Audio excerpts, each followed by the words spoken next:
রাজশাহীতে মন্ত্রীর বাড়ির সামনে বিভিন্ন দাবিতে ভূমিহীনদের বিক্ষোভ, মন্ত্রীর আশ্বাস। ভালুকায় গরুর খামারে অগ্নিকাণ্ড, ক্ষতি প্রায় 4 লাখ টাকা। চাঁপাইনবাবগঞ্জ ঢাকা রুটে সরাসরি বাস চলাচল বন্ধ। স্থানীয় সরকার নির্বাচন হবে আরও বড় চ্যালেঞ্জ, বললেন পানি সম্পদ মন্ত্রী। মানিকগঞ্জে কৃষি জমি রক্ষার দাবিতে মানববন্ধন।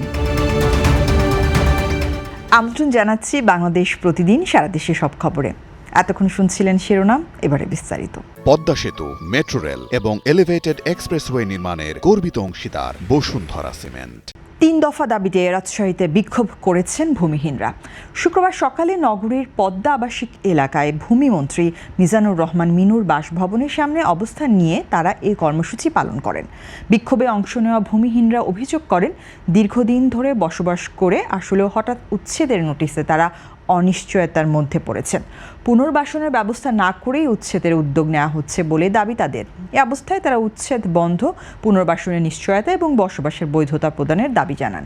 এ সময় বিক্ষোভকারীরা তাদের দুর্দশার কথা তুলে ধরে ভূমিমন্ত্রীর সরাসরি হস্তক্ষেপ কামনা করেন। পরে মন্ত্রী মিজানুর রহমান মিনু ঘটনাস্থলে এসে তাদের সঙ্গে কথা বলেন এবং বিষয়টি গুরুত্বের সঙ্গে বিবেচনা করে প্রয়োজনীয় ব্যবস্থা নেওয়ার আশ্বাস দেন। ভূমিহীনরা জানান, আশ্বাস দ্রুত বাস্তবায়ন না হলে তারা আরও কঠোর কর্মসূচিতে যেতে বাধ্য হবেন। আপনাদেরকে নির্বাচনের আগেও বলে এসেছিলাম, আজও বলছি, আমি আপনাদের ভাই, আমি কোনো মন্ত্রী বা মুখ্যমন্ত্রী, এটা যাচ্ছে আল্লাহ যখন হয়, কিন্তু আপনাদের সঙ্গে সারাটা জীবন রাজনৈতিক জীবনে ওইখানে আমি সব গোটা রাষ্ট্রীতে আমি আপনাদের সঙ্গে থাকি এবং আমি একা একাই ঘুরি, কারণ আমার নিরাপত্তা আপনারাই দেবেন। তো যাই হোক, এরপরে আমার ভাইরা কখনো আইন শৃঙ্খলা বাহিনী বা কেউ যদি আপনাদের সঙ্গে কথা বলে আপনারা বলবেন যে আমাদের এই হুমায়ুন ভাই আমার বড় ভাই, এই রাজনীতি আমাকে শিখিতে যায়, তার মধ্যে অন্যতম হুমায়ুন ভাই শান্ত, ভদ্র, ঠান্ডা মানুষ, শিক্ষিত মানুষ, এরকম ব্যক্তিবর্গদেরই আপনাদের নেতৃত্বে আছে। আপনারা তাদেরকে আগাই দিয়ে বলবেন, আপনারা আলোচনা করবেন।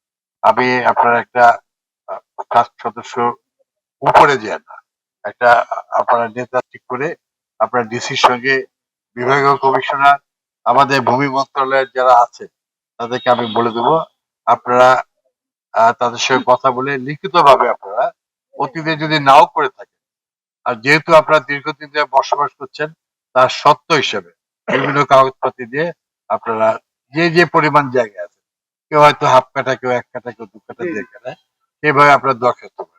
ময়মনসিংহের ভালুকা উপজেলার মধ্যরাজে গ্রামে সৌদি প্রবাসী আনসারুল হকের গরুর খামারে অগ্নিকাণ্ডের ঘটনা ঘটেছে। বৃহস্পতিবার রাতে এ ঘটনা ঘটে। স্থানীয় সূত্রে জানা যায়, হঠাৎ করে খামারে আগুন লেগে দ্রুত ছড়িয়ে পড়ে।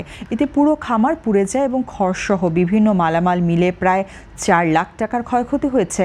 খবর পেয়ে ভালুকা ফায়ার সার্ভিসের একটি দল দ্রুত ঘটনাস্থলে পৌঁছে আগুন নিয়ন্ত্রণে কাজ শুরু করে।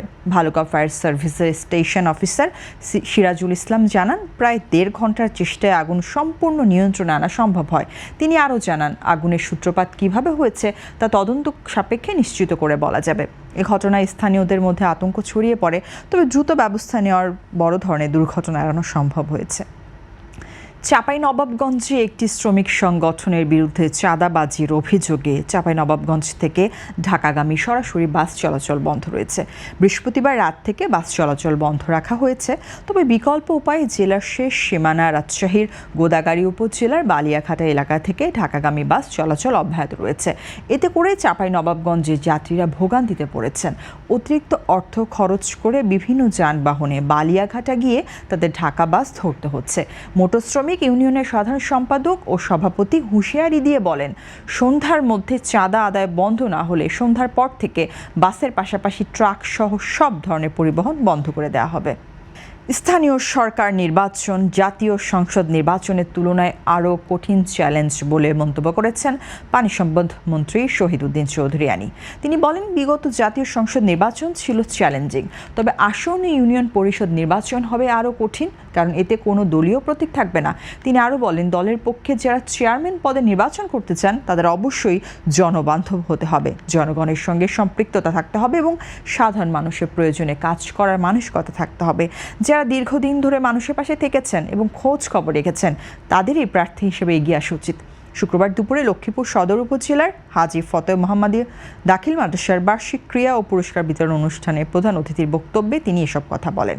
এর আগে মন্ত্রী দিঘলি ওয়াপ দাখাল ভাঙ্গন এলাকা পরিদর্শন করেন এবং সংশ্লিষ্টদের প্রয়োজনীয় নির্দেশনা দেন।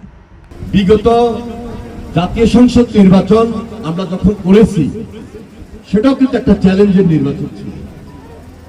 ইউনিয়ন পরিষদের নির্বাচন এটাও কিন্তু আরেকটা কঠিন চ্যালেঞ্জ হবে। এখানে কিন্তু কোনো দলীয় মার্কা নাই, তার কারণে কিন্তু আরো কঠিন হবে। তাহলে দলের পক্ষে যিনি চেয়ারম্যান নির্বাচন করতে চান সেই ব্যক্তিটা যেন জনবান্ধব হয়, জনগণের সঙ্গে সম্পর্কিত হয় এবং সাধারণ মানুষের প্রয়োজনে মানুষের জন্য কাজ করেন, কাজ করে এসেছেন, মানুষের জন্য খোঁজখবর রাখেন এবং রাখবেন। এই জিনিসগুলোর দিকে নজর রেখে যেন তিনি পাঠান। মানিকগঞ্জ সদরের পৌলি, চামটা, খাগড়াকুড়ি এলাকার কৃষি জমি রক্ষার দাবিতে মানববন্ধন ও বিক্ষোভ করেছেন সর্বস্তরের লোকজন। শুক্রবার সকালে চামটা মোড় এলাকায় কর্মসূচি পালিত হয়। মানববন্ধনে ফসলি জমি থেকে মাটি কাটা বন্ধ করে কৃষি জমি রক্ষার দাবি করেন বক্তারা। তারা আরও বলেন, এখানে ভুট্টা সহ প্রচুর শাকসবজি চাষ করা হয়, অনেক স্থানে বসতি গড়ে উঠেছে। মাটি কাটা হলে ঝুঁকিতে পড়বে ঢাকা আরিচা মহাসড়কের তরা সেতু। দ্রুত মাটি কাটা বন্ধে প্রয়োজনীয় ব্যবস্থা নেওয়ার দাবি জানান তারা। দর্শক, এই ছিল এখনকার মতো সংবাদ। এতক্ষণ সঙ্গে থাকার জন্য ধন্যবাদ। পরবর্তী বুলেটিন দেখতে চোখ রাখুন বাংলাদেশ প্রতিদিনের ফেসবুক পেজ ও ইউটিউব চ্যানেলে।